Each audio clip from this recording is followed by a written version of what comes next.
Many people do not yet realize that by 2027, Tesla could have sales and profits from its full self-driving that might add $80 billion per year in software recurring revenue. This amount, shockingly, will already match what Amazon is getting from its AWS division, but with 4 times the income. Currently, AWS has become 70% of Amazon's profit.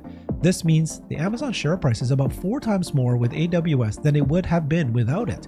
Imagine then what full self-driving might do to Tesla's share price. Today's guest recently wrote a research paper comparing the Amazon AWS tipping point with Tesla's FSD. Brian Wang is a futurist thought leader and a popular science blogger with 1 million readers per month. His blog, nextbigfuture.com, is ranked #1 science news blog. Welcome, Brian. I've had you on a few times already. Thank you again for joining me. Great to be here, Herbert.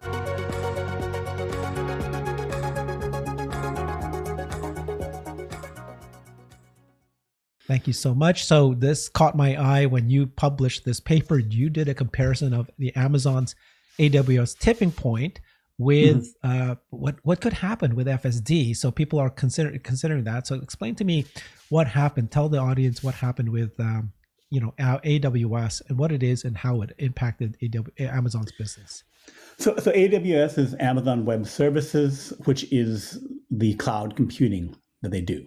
So prior to AWS, Amazon was doing all the e-commerce stuff, selling all the products online. And then around 2015, AWS started before that, 2012, whatever. But then by 2015, there was an article which said that it was about 7% of revenue in 2015. And it was, starting to get more and more profitable, and it had faster growth than Amazon e-commerce business. And in the 2015 article, they said they were at $5 billion of total revenue for AWS, and they were at about just shy of 20% of for their margin, of how much income they were getting from that. So just a little over $1 billion then, and then the stock did over 10x from that point to where we are today, and there was rapid growth of cloud computing, where that it is $80 billion of revenue per year for Amazon, and it is about $22 billion of net income. And that net income is 70% of how much they make. So they make probably $9 billion from their e-commerce and then $22 billion from AWS. So it's a huge contributor, at least 4 times more, just from a multiple against net income from that. But if it's growing faster than e-commerce, then it has even more of an effect on their share price. Yeah. Okay. Thank you for describing that, walking us through memory lane. So as we know, AWS is a tremendous profit division for contributor to Amazon. They had built it for themselves, and then they decided to sell it. So this is completely different business, right? They weren't doing e-commerce anymore. They're selling, renting space out on their server farms, and contribute so much that it is one of the main drivers for the share price to go up. Now, what you're saying is this is very analogous to Tesla and what might happen with their full self-driving software, which, by the way, is going to be almost all margin because it's software, right, and easily distributed. So you've calculated that. I think you'll walk me through this, but by 2027, I think let me share this screen here. This is your last paragraph on your paper, folks. If you guys want to go down in detail of all the data, then you want to go to nextbigfuture.com and find this article. Basically, you're saying, okay, by 2027, you'll walk me through the different assumptions, number of cars sold, FSD adoption rate, take rate for autopilot, so forth. That the last 2 lines is the kicker, right? This would be $80 billion per year in software. Tesla would be matching the absolute revenue of AWS today. So just by 2027, we could match what AWS is contributing to Amazon today, and yet 4 times the income. And so now we're gonna sit here, scratch our heads going, what would that do to Tesla's stock price? Because it is not a car company anymore. manufacturing big vehicles, the expensive factories. This is software play that could be equivalent to what AWS did. So any comments on that? Yeah. So, I tried to, this was mostly inspired by the Morgan Stanley 66-page, research note where they made Tesla the top pick, and they were saying that FSD could add, and Dojo could add $500 billion of share price value to Tesla. So I was just trying to back into, well, how many FSDs do you need to sell to get there, and how much are we selling now, and then what does that path to this additional share price mean? My calculations were that we are going to sell roughly 200,000 FSDs this year. And I don't differentiate between subscription versus full sale price. I'm going to assume that the market awards that in a roughly comparable way. Although I think they actually like subscription revenue more, even though it's less in the year. The fact that you're getting $2,400 a year for many, many years, they like that actually better than getting $12,000 all up front. But anyway, so I'm roughly calculating about 200,000 sales of FSD this year. Plus, there's also autopilot sales, which I think is more number of autopilot sales. Perhaps 400,000, 500,000, but at $4,000 and $6,000, depending on where you are, what you're buying on that.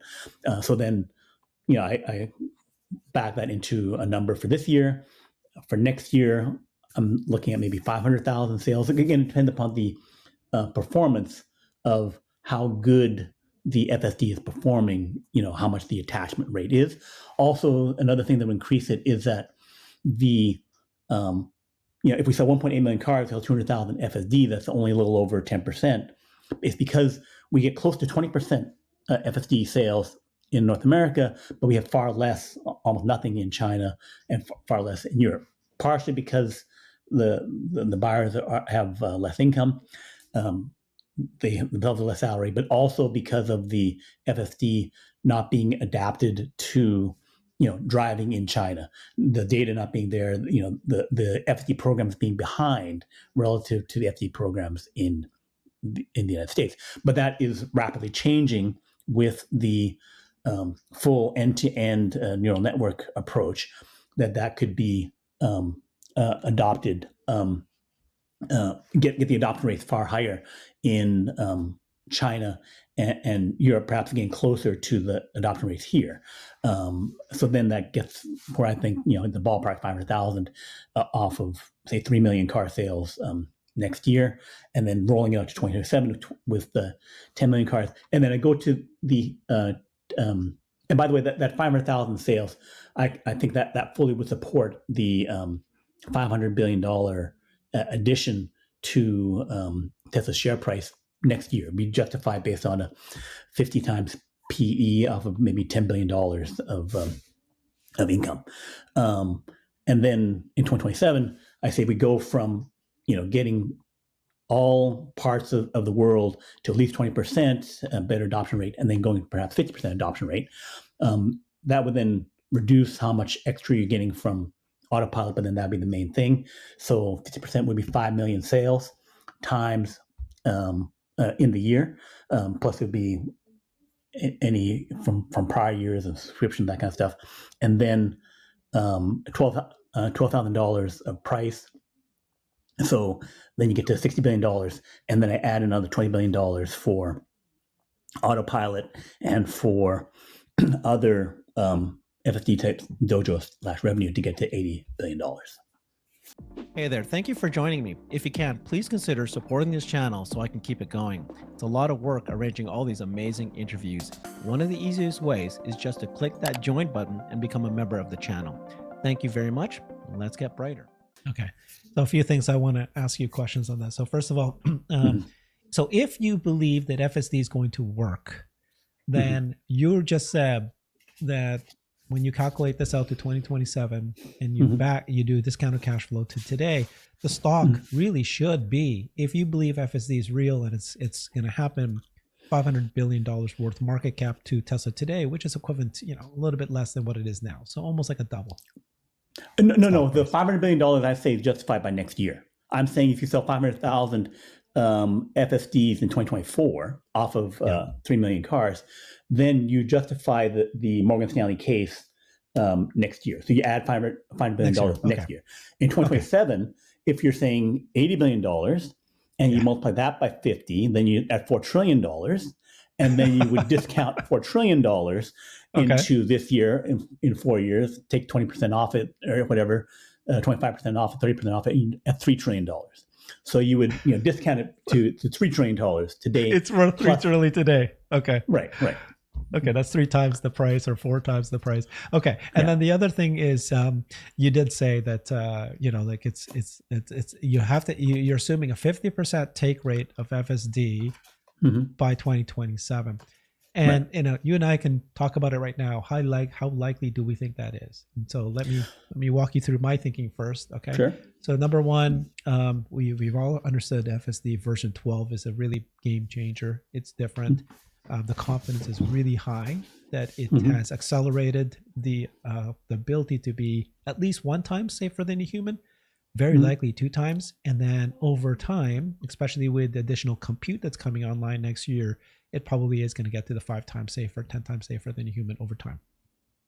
2, we know that Tesla has been hiring like crazy FSD testers, their own employees around the world. We have seen the job listings.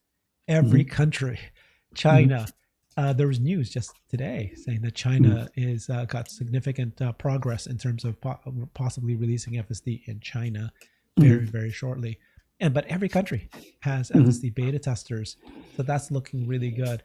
Now, so the question to you is, you seem to have just calculated the sale of the software. So FSD and autopilot revenue. It doesn't look like you've added robotaxi.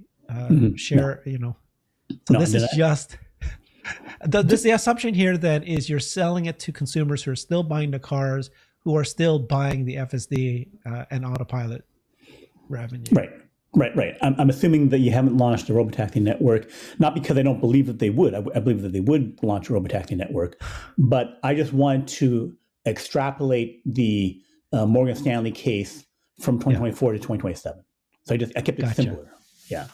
Right. Gotcha. And then, so the 50% take rate by 2027, I think that's fair because, like you said, it's 20% now in the US. Because it's not available globally, that's what brings it down to 10%. Once it's available globally, let's assume that everything's 20% today. Would it jump to 50% take rate by 2027, which is 4 years from now? You're giving tremendous, like you're waiting for the FSD to get even better over time. It sounds doable. Yeah. Right. So it gets better over time. So you said getting 5 times safer than human. So the way I see the case to 50%, one is just it feels better, right? That the nervous driver, it feels like driving with the regular person is like I'm driving with my teenage son, beginner driver. I don't feel good about it anymore. So just the feel thing is different. The other factor is that Tesla's selling insurance, and right now there's 50%. You're at the average driver, right? The average driver who owns the vehicle. So that means half are better, half are worse at the 50% point, right? The half are worse are paying more for insurance, right? Because they're bad drivers. It's not like I'm saying something bad about them, just statistically at 50%, half are below and half are above. And so the ones who are below are having more accidents, causing more damage, and are paying more for insurance. So if you get the insurance out to every state and out to every place, you can start bundling stuff and say, we know exactly how you drive, we can monitor it, and we say we will give you less insurance costs, which in the United States can be quite high, $200 to $400 a month, $500 a month, and especially if you're a bad driver. And we have this $200 subscription for FSD, and then we can bundle that together. Where basically, by reducing your insurance charge by $100 or $150, then it's actually like you're paying $100 to get the FSD. And so that bundling insurance and FSD and monitoring to make sure you have it turned on means that you can make the driver safer and thus increase the adoption rate. So that's another way. Just because it feels better and people like it more, you can get to a higher number. And then by saying, you are financially, statistically, a bad driver, turn this on, buy this thing, and then collectively you will pay not that much more. Maybe even, it wouldn't make sense to say, here, pay less to do it. It would make sense to say, I will make it more of a wash. And the fact that it's a very good to use feature that people do buy cruise control and other things because it's more convenient. It's a better way to drive. So better experience, not having that much more spend because your insurance goes down. And then, so that's the case to get to 50. Okay, I love it. That's the first time. That's the first time I've heard anybody bundle insurance with FSD. Right. You've thought this through. Yeah, you've thought this through a little bit more. Right. I like it. I like it a lot. Like I said, I think the assumption. So let me just share this again and just to run through the numbers again. So basically, you said that by 2027, you're assuming 10 million new cars per year. Yeah. 2027. So we're at 2 now. Mm-hmm. Now, people are concerned, how do you get from 2 to 10? Yeah. Without the new gigafactories, just expanding the current ones, there's going to be probably, Giga Texas expanding, Giga Berlin is expanding. So that's 2 new gigafactories. That's 4 million more. 4 million plus 2, 6. So we need 4 million, which means 2 gigafactories need to be built in a year or two. Mm-hmm. That would happen soon. Okay, so that 10 million cars by 2027. You got the FSD adoption rate to 50, which we talked about. Mm-hmm. This would generate 5 million of FSD sales in 2027. Yeah. And then because you're selling more FSD, the autopilot share will drop to 30 to 30%. Mm-hmm. Now, this is going to generate 80 billion per year in software, FSD plus autopilot. Mm-hmm. And that is already going to match what AWS is today, but even 4 times revenue. So let's take a look at that. Can you tell me what this is? What's this table? This is the historical share price of Amazon from 2015 to 2021-ish. It was someone trying to say that a lot of this was because of Prime Day and other stuff like that. So you can ignore that thing. But basically, if you look at the beginning of the chart, you're looking at about like $250 or so in 2015. That's when the AWS was at about 7% of revenues, and then it just starts taking off. So by 2019, it hits about $2,000. So it's gone up about 6-7 times, and then by 2021, it's up around 3,500-ish. So that it went up about like 14 times. So that's just showing the history of Amazon stock. Okay. And then this is the AWS component of it. And so, we all know, we've heard this, lots of analysis have shown that certainly it's AWS that contributed the most to the stock share price. Because of profit. Yeah. Right. But in 2015, so it's at 1.5 billion for the full year for net income. Yeah. And then by 2019, where it had achieved the 7x, it had gone up in share price. It had gone up by about 6 times here. Mm-hmm. So a bit, pretty close to the tracking in terms of the share price with the growth of net income of the cloud computing business. Okay, so this is AWS, and they did this for about 10 years, 2013 to 2023. Yeah, they're at 80 billion, 22 billion in profit, and you're saying that by 2027, which is literally just 4 years from now, FSD, based on the assumptions we just got through, could be $80 billion of revenue. And you said 4 times the profit. Right. It's not quite 4 times. It'd be four times 20 million, something like that. 10% off. I just about 4 times. Yeah, you're in that range of because it's like almost profit. 100% profit because it's software. Almost 100% profit. That's right. I mean, there is going to be, just like AWS though, there's hardware that they're renting out. I mean, but it is software. This is the software part of it. Yeah. Right. I love it. Okay. What else can you share with us in terms of how likely are we to get to the so 50% take rate, how many cars are you saying by that point would actually have FSD? Because today we have 400,000 beta testers. Yeah.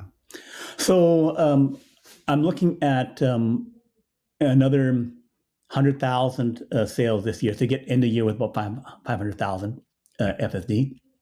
Next year, I think another 500,000, so 1 million after 2024, and then it should, so 2025, 26, 27. So so it pretty much going to go like to get to 1 million at the end of next year, close to 2 million the year after that, 3.5 million in 2026, and then to get to 5 million in 2027. So it's going to be not quite doubling each year, probably like a 70-80% CAGR is what we're looking at. Okay, yeah. So as they sell more cars, the uptake of FSD should be more than 20% per year of all new cars sold, right? Right. The FSD, the number of cars increases, and the number and the quality, the people choosing to buy it will increase because it will go to the two other around the rest of the world more, and then also it gets better to use, and the more people choose to buy it. Right. So this assumption is critical that FSD is offered outside of the U.S. In Canada right now, it's U.S. and Canada. I think they're going to release it in Australia soon. It's got to go to the big ones, the big markets. It's got to go to Europe, China, Asia, Europe. It's got to go there. The thing about Europe though is like it's like it's not just one country, it's multiple. Whether or not it can actually be be able to address all the different nuances in driving. Well, I've discussed this scenario with Randy Kirk, but I wanted to discuss it with you.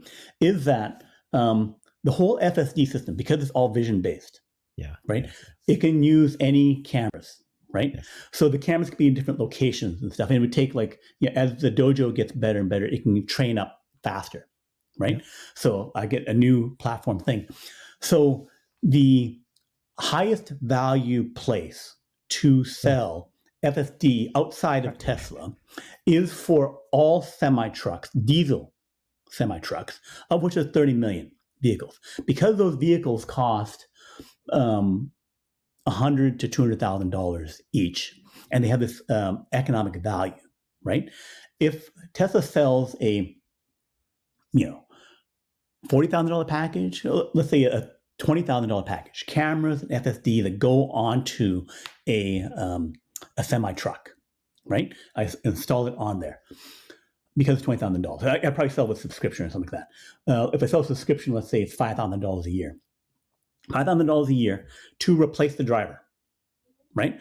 So that is where they're paying. The fleet owner is paying $60,000 to $100,000 a year for the driver, and I can spend $5,000 per year to replace the driver, and then also increase the usage of the truck. Where I don't have the 8-hour per day thing of the driving. I can expand it out to like 20 hours, something like that per day. So I get more utility of it, and I'm replacing the driver, and it would be selling that to replace 30 million the system into 30 million vehicles. So then that would give just a matter of making the cameras, making the software and chips, these hardware 4 systems into tens of millions of vehicles. So you can sell FSD beyond Tesla. Ford and GM and whatever want to do it, but also doesn't have to just be electric cars, because of these high value commercial vehicles that would super benefit from that. So the explosion of FSD, if you do that, mean that instead of $5 million per year, I could be doing $20 or $40 million per year for these commercial licenses and for GM, Toyota, and everyone else. Well, no. Okay, Sorry. no. I don't buy it. Sorry. I mean, so first of all, there's several leaps of assumptions there, I think, So number one is, would Tesla sell FSD to non-electric vehicle cars? Mm-hmm. Just, retrofit an ICE semi. Mm-hmm. I don't think so. I mean, okay. I've had this discussion with a number of people. I think most people agree with you that they will. I just personally don't. Okay. I just don't think so. The second leap is you're saying that, well, now you're talking robotaxi. Now you're saying that the reason they're going to do it is you can replace the driver, which we just talked about. That's a big, I will say that I completely agree with you that the very first approval will be semis driving on highways. Yep. And very specifically, from this spot to this spot, but not beyond or before, right? Right. That I agree. Like you can't go into cities, those kind of things, That was likely going to be the first approvals. In fact, many cities are already talking about dedicated lanes on the highway for robo trucks, right? So I totally agree with that part. I can see that bit. But, okay, so big of a leap. I wouldn't count on that, but I will say that you triggered on something we didn't talk about yet, which we should, which is what could expand the FSD market as you've described it, which we haven't yet included in your model, is licensing from other car manufacturers. Yeah. So if FSD version 12 actually gets this good, and even if it's not ready for robotaxi, could Ford and other car companies license it just to resell the FSD to their customer base, just like the benefits now? That's very likely. That is very, very likely. Very similar to the supercharger network, where they're already going to put in the charging port. They can put in the basically retrofit it to the cameras and all that. Yeah, that is, and then you have to add in the sale of the actual cameras and the computer chips and all that. I think that part is because I think you in the last tweet from Elon, Omar from Holmar's blog said, even if you gave all the technology to Ford today, it would still take them, they still would not be able to catch up or something like that. And then Elon replied saying, just them trying to retrofit the software and the hardware that we, Elon Tesla would give to them will take 3 years.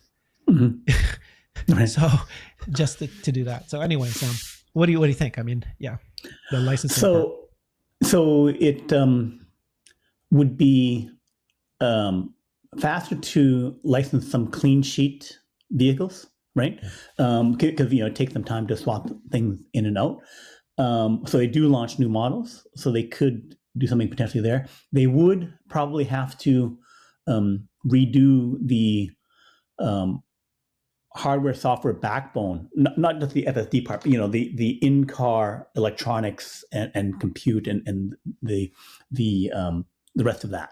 So having it plug and play with, if you just say I remove and I outsource all the electronic system to Tesla, where we do that, that could potentially be faster. But there's still issues in terms of factory adjustments. At that point, you're like, Tesla should make the entire skateboard or something like that, or somehow be able to do that. But then you would need to launch a new factory, which could take, you take one that's partially complete and then readjust it and stuff like that. So it's difficult to get it under a couple of years. It's just retrofitting something else or changing the factories. It's a tough thing. And then Tesla doesn't have the capacity to. Well, you have to do a joint venture factory, but then it'd be like, how fast can Tesla throw up a factory? 1 year in China under ideal conditions, it's difficult for them to partner in and say, okay, we'll pay for the factory so that our vehicle can come out of your place.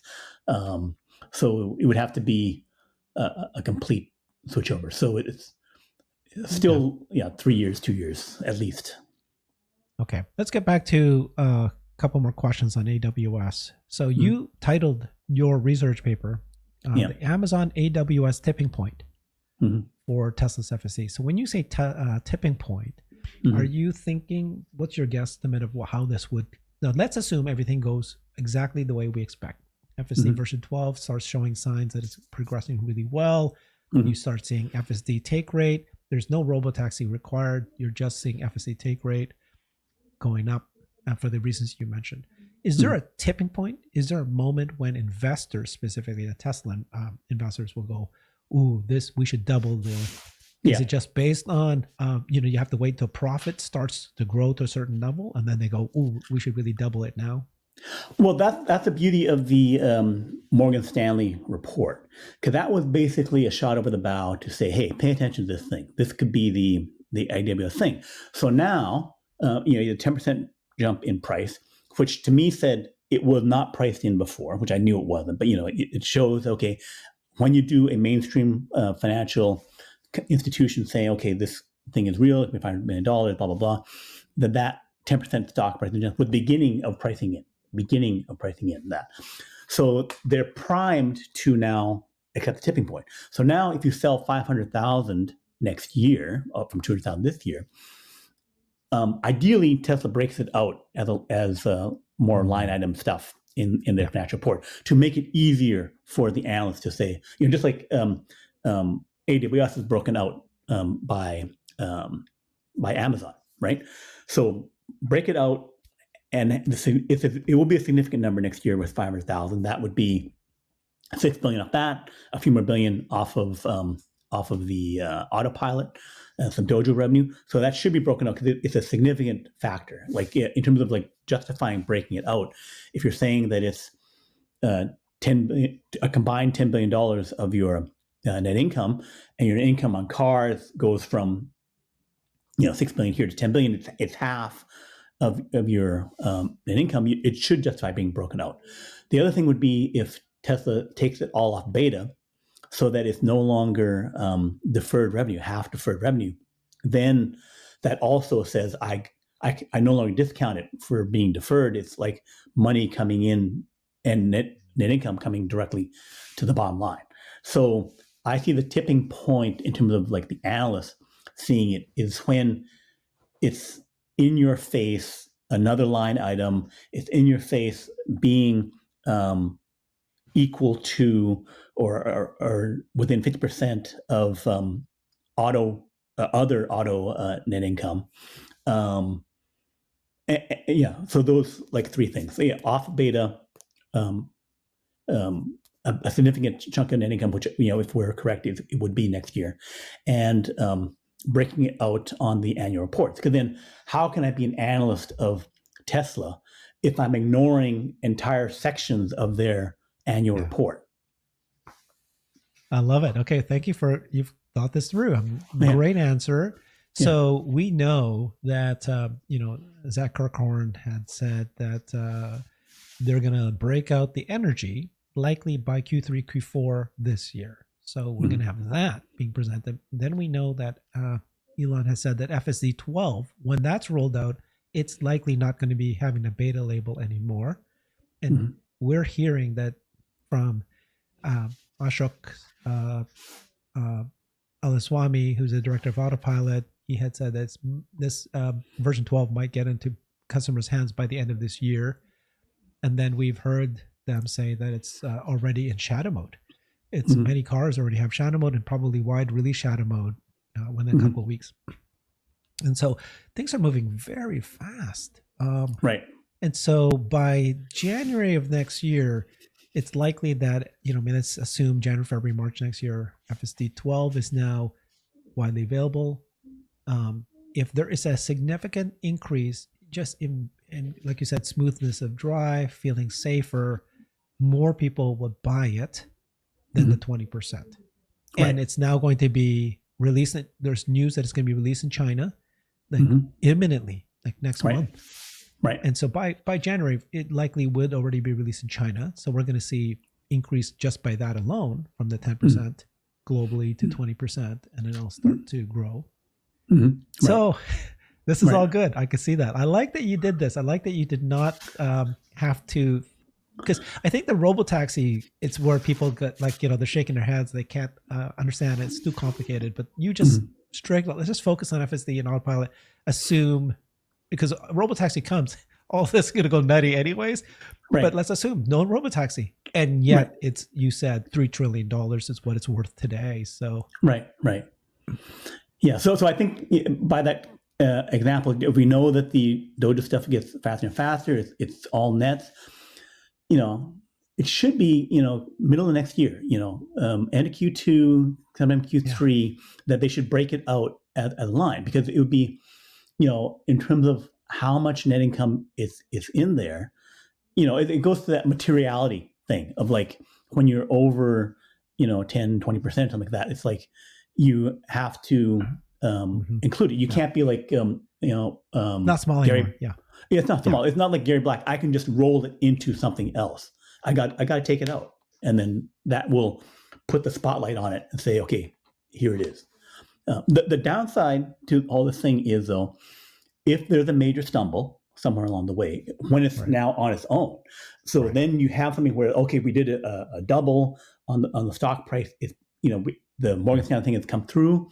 Then if something went wrong, that starts wagging the dog kind of thing, right? But I think that's, it's just like Amazon stocks will go up and down. It's just like, those things Morgan happen. Stanley's report wasn't just FSD. They were also pricing in Dojo as a service, software as a service, selling Dojo as like, it's not like NVIDIA. They're not selling their chips. They're selling, it's basically AWS. They're selling access to Dojo supercomputer and being able to use their algorithms for neural nets. But it's every company would actually, they were talking about all these like 5 different industries could very likely buy it. So autonomy is actually just one slice of revenue for all this that we're talking about. That goes to the point that you said that other companies are not ready. Just like the auto companies are not ready to take in FSD, but working perfectly right now. I need to try and incorporate it. They're not ready to do it. And so the other companies in other industries are not ready for automation. Just like Elon has his 5 steps of like, get the requirements right, eliminate steps, and automation is the last step, right? The other companies have to go through those 4 things and then automate the last step, or somehow do this change of their company to get to the point where they can do some level of automation or accepting AI. They have to go on a bit of a journey, which can take time. There are clearly companies that would be ready, AI companies, software companies, new startups. Those ones. I mean, it's like right now, that NVIDIA is skyrocketing because the demand for those chips is crazy. Right. It's the same people who are trying to grab those chips who say, well, instead of buying the chips, I will just rent out the space and your chips and your space and your time on your computer. Yeah. And so the demand is there. I'm not thinking that it would need to be internal.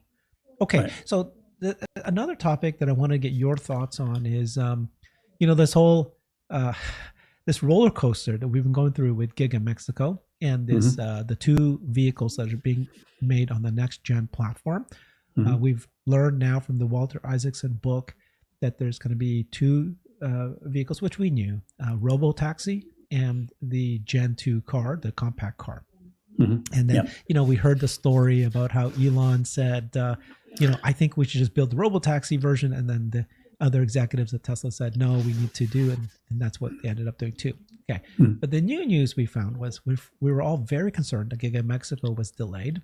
It's since May, June, March, April, May. It's supposed to launch in June. It's now September. And they still haven't even the permits. Now, the news is that Elon decided in May that they're going to start building the Gen 2 platform in Giga Texas because the employees are there. So it's possible that they're already building the Gen 2 platform. Anyway, so my question for you is, did you think about that? Which is, by next year, Mhm. okay, let's give it 2 years. Mhm. There's going to be Cybertruck. There's going to be the Gen 2 car Mhm. that's sold to consumers. Mhm. Yeah. So that's part of your 10 million. 10 million of sales by 2027. But what other things did you think about of the robo taxi car even? Um, yeah. The projecting out how many vehicles is made, um, for me, it's one big factor is how quickly can they do the unboxed process. So where they make the are they going to be able to make the Gen 2 in Austin with the unboxed process where the new lines are having the components that build the frame? You make the 6 or 7 components separately, potentially with Tesla bots, and then snap them together. There was the nice video of how things nicely all snap together in the current vehicle. So if it's just like all these things with Tesla and Elon, is that if they do this other amazing thing, then you get this multiplier effect.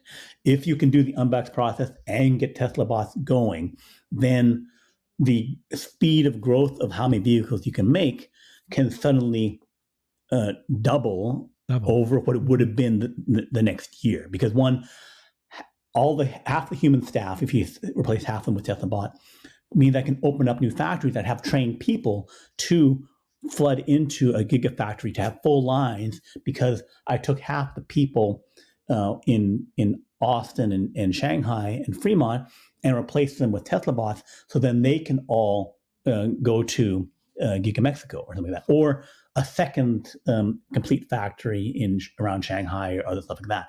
That the growth rate becomes bigger. It's not instantaneous; it takes a year or two, but it's something where instead of saying, okay, I go 50% in 2 years, or 50% over 3 years, then I can go 50-50 and then 200%, for 2 or 3 years as I have the stuff going. So that makes it difficult to do the longer term thing.